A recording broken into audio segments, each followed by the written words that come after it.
May I come in sir? Yes please do. Thank you sir. बैठिए। नमस्ते sir. नमस्ते madam, बैठिए बैठिए। Thank you sir. आपका नाम रवि सिहाग है? जी सर। रवि, थोड़ा सा अपना परिचय दीजिए हमें, ताकि हम सब आपके बारे में इतना जान लें कि आपसे बात कर सकें। और हम चाह रहे हैं कि आपसे उन मुद्दों पर ज़्यादा बात करें जिन पर आप इंटरेस्टेड है बात करने में। तो आप ये भी बताएं कि किन विषयों में आपकी रुचि ज़्यादा है बात करने में। सर मेरा नाम रवि कुमार सिहाग है। मैं राजस्थान के गांव तीनडीएम, जिला श्रीगंगानगर का निवासी हूं। मैंने अपना ग्रेजुएशन पॉलिटिकल साइंस, इकोनॉमिक्स और इंग्लिश लिटरेचर से किया है। उसके बाद में सर मैंने यूपीएससी के लिए प्रिपरेशन स्टार्ट की और 1 साल IRTS के तौर पर काम किया। उसके बाद में इंडियन डिफेंस अकाउंट सर्विस के में अभी मैं कार्यरत हूँ। और सर मेरी hobbies high intense interval training, workout करना और small scale farming experiment, agriculture के विषय पर मैं ज़्यादा रुचि रखता हूँ सर। रवि कुमार जी, आप राजस्थान से आते हैं जी। मुझे बताइए, राजस्थान को रंगीला राजस्थान क्यों कहते हैं? मैडम, राजस्थान के बारे में कहा जाता है कि प्रकृति ने यहाँ पर भूरे रंग के अलावा कुछ भी नहीं दिया। तो राजस्थान वासियों ने इस चुनौती का सामना रंग बिरंगे चित्रों के द्वारा किया है। वहाँ की लोक कला, लोक संस्कृति, लोक चित्र, इस सभी में चटकीले रंगों का प्रयोग अधिक मिलता है। तो इसलिए राजस्थान को रंगीला राजस्थान कहते हैं। अच्छा, जेंडर कलर पेयरिंग के बारे में सुना है आपने? माफ़ कीजिए मैडम, अच्छा, शब्द से मैं परिचित नहीं हूँ। आपने पिंक फॉर गर्ल्स और ब्लू फॉर बॉयज़, इसके बारे में सुना है? जी। क्यों है ऐसा? गुलाबी रंग महिलाओं के लिए और नीला रंग पुरुषों के लिए, क्या कारण हो सकता है इसके पीछे? मैम, एक कारण मैं ये सोच पा रहा हूँ कि गुलाबी रंग है वो हल्का रंग है, लाइट रंग है और शांति का प्रतीक इसको माना जाता है।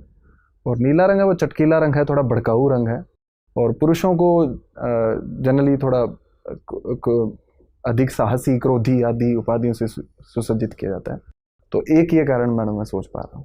Indian defence account service, Indian civil account service, Indian railway account service, इन सब को मर्ज कर दें और ऑडिट अकाउंट्स को भी शायद इनके सबके साथ मर्ज कर दें, वो ज़्यादा अच्छा उपाय है, या डिफेंस की सर्विसेज को आपस में मर्ज करना बेहतर है? क्योंकि इसका भी लॉजिक समझ नहीं आता। जब सिविल अकाउंट्स है ही आपके पास, उसी कुछ लोग रेलवे में चले जाएं, उसी कुछ लोग डिफेंस में चले जाएं। जब बाकी सारी मिनिस्ट्रीज़ में सिविल अकाउंट्स के लोग जा सकते हैं, तो इन 2 मिनिस्ट्रीज़ में ही ऐसा क्या है कि वहाँ अलग सर्विस चाहिए? सर जहाँ तक अकाउंटिंग सर्विसेज को मर्जिंग करने की बात है, वो मर्जिंग हो सकती है, लेकिन कुछ व्यवहारिक समाधान इसके लिए करने होंगे। जैसे कि सर डिफेंस में जो कोड हेड्स हैं वो बहुत अधिक हैं। इसमें 2 प्रकार के मैनुअल्स हैं, उसमें कोड हेड की संख्या हज़ारों में है। ठीक है। और सिविल अकाउंट्स में कोड हेड कम इस्तेमाल किए जाते हैं। वो तो मर्ज हो जाएंगे आपस में। सर उसको PFMS के साथ इंटीग्रेट करना इसलिए भी मुश्किल है क्योंकि राष्ट्रीय सुरक्षा का मुद्दा है।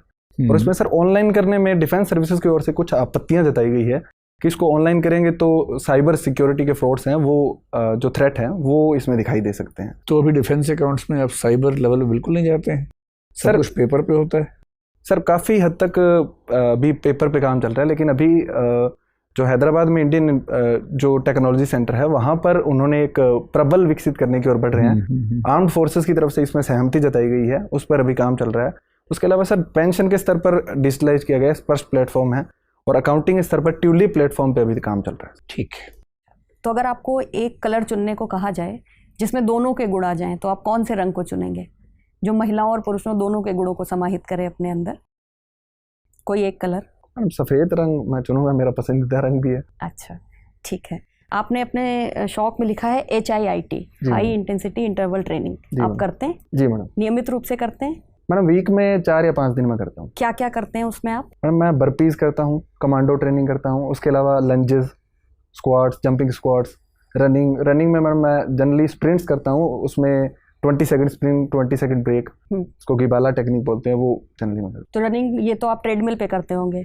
नहीं मैडम, मैं जहाँ भी मौका मिलता है वहाँ कर लेता हूँ। अगर पार्क हो तो सबसे अच्छी चीज़ है, वरना ट्रेडमिल पे करता हूँ। अच्छा, तो ये बताइए, अगर कोई व्यक्ति 2 पैरों से भागता है, यानी कि मनुष्य, और जानवर जो 4 पैरों से भागता है, दोनों में से ज़्यादा तेज कौन भागेगा? मैडम ये बॉडी साइज पे और आकारिकी पे ज़्यादा निर्भर करेगा। हाँ, कि कुछ जानवरों में 4 पैर होते हैं लेकिन फिर भी हम उनसे तेज भाग सकते हैं, और कुछ जानवरों में 4 पैर होते हैं जैसे कि घोड़ा, वो हमसे तेज भाग सकता है। तो शायद शरीर की जो आकार है, आकारिकी है, उस पर अधिक निर्भर करेगा। उस पर अधिक निर्भर करेगा। ठीक है। आप हिंदी साहित्य के विद्यार्थी हैं, आप मुझे बताइए राजस्थान के कुछ प्रमुख साहित्यकारों के नाम। मैडम रांगेय राघव जी है, उसके अलावा विजयदान देथा जी हैं, मीराबाई, दादू दयाल, बिहारी लाल जी, ये सभी राजस्थान से हैं। अच्छा, ठीक है। रवि जी मैडम। आपके गांव का नाम बड़ा यूनिक है, जी मैडम। क्या मतलब है इसका? मैडम मेरे गांव है जो पहले एक मरुस्थल का क्षेत्र था, इंदिरा गांधी नहर आने के बाद में ये क्षेत्र पूरी तरीके से परिवर्तित हो गया। तो एक प्रकार से नहर के योगदान को देखते हुए नहर से जो छोटी वितरिकाएं निकलती है जिनको माइनर कहते हैं, उनसे जो पानी की निकासी के द्वार होते हैं उनके द्वारों के नाम पर गांव का नाम रखा गया है। तो डीएम का मतलब है कि डबजाल एडजॉइनिंग माइनर, जो इंदिरा गांधी की एक छोटी माइनर है जो डबजाल गांव से होकर प्रवाहित होती है, उसके नाम पर सर इसका नाम रखा गया। बहुत बढ़िया। ये बताएं कि क्या इंदिरा गांधी कैनाल आने के बाद से जो वहाँ का एग्रीकल्चर है उसको कुछ बुरा प्रभाव भी पड़ा है? जी मैडम, कुछ कुप्रभाव मैं देख सकता हूँ। जैसे कि जो सोयल सैलिनिटी की समस्या है वो वहाँ पर आई है, जिसको स्थानीय भाषा में सेम कहा जाता है। दूसरा कि फसल प्रतिरूप में विकृति उत्पन्न हुई है, जो गेहूं और चावल की फसलें हैं उन पर ज़्यादा ध्यान दिया गया है, जिससे लैंड डिग्रेडेशन और भूमि की गुणवत्ता प्रभावित हुई है। तीसरा, वहाँ पर जो कीटों और नए रोग, मलेरिया जैसे रोग हैं, उनकी संख्या में वृद्धि देखी जा सकती है। बिल्कुल। आप डिफेंस सर्विसेज से एसोसिएटेड हैं। जी मैडम। भारत में डिफेंस एक्सपेंडिचर कितना है? मैडम, डिफेंस का बजट टोटल 5,25,000 करोड़ रुपए का है, जिसमें 1,60,000 करोड़ रुपए कैपिटल एक्सपेंडिचर के रूप में है।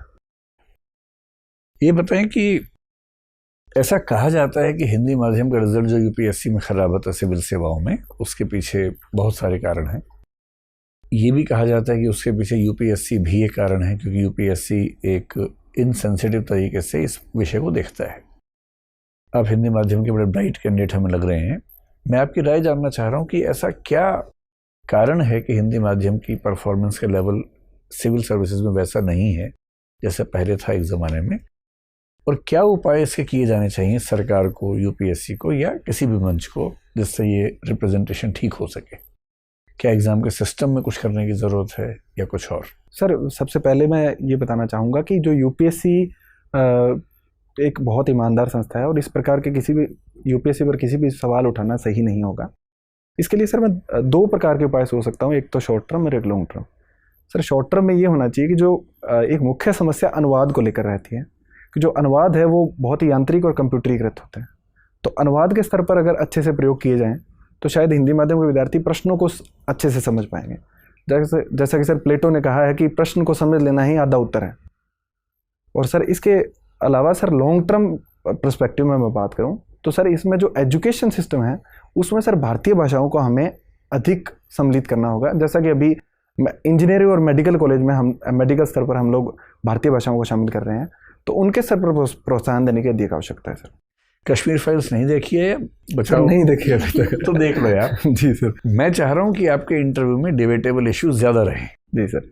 क्योंकि आप डिबेट्स को अच्छे से हैंडल करते हैं, तो जितने डिबेटेबल इश्यूज होंगे उतनी संभावना आपकी बढ़ेगी, आगे बढ़ देगी। और कश्मीर सर, मैं तो ये सोच रहा था कि इसको देखूं और क्वेश्चन को फेस करूं। जरूर देखो और फेस करो। जी सर। क्योंकि मैं जितने लोगों से पूछ रहा हूँ सब कर देखी नहीं हमने, तो मैं प्रश्न लेके बैठा हूँ सुबह से, कोई मिल ही नहीं रहा मुझे। चलिए, मतलब कुछ कहने की जरूरत नहीं है, सब बढ़िया है। इस बार 2 साल के लिए मसूरी की तैयारी करो और बढ़ो आगे। जी sir, all the best. Thank you. कुछ पूछना है आपको? सर अभी तो कुछ नहीं पूछा, मेन वही क्वेश्चन था सर IRTS वाला, वो थोड़ा मैं सोच लेता हूं। एक बार सोचो, बैठते हैं अलग से। जी सर, बैठ जाते हैं। ठीक है, जाइए, शुभकामनाएं। Thank you sir. Thank you ma'am. All the best.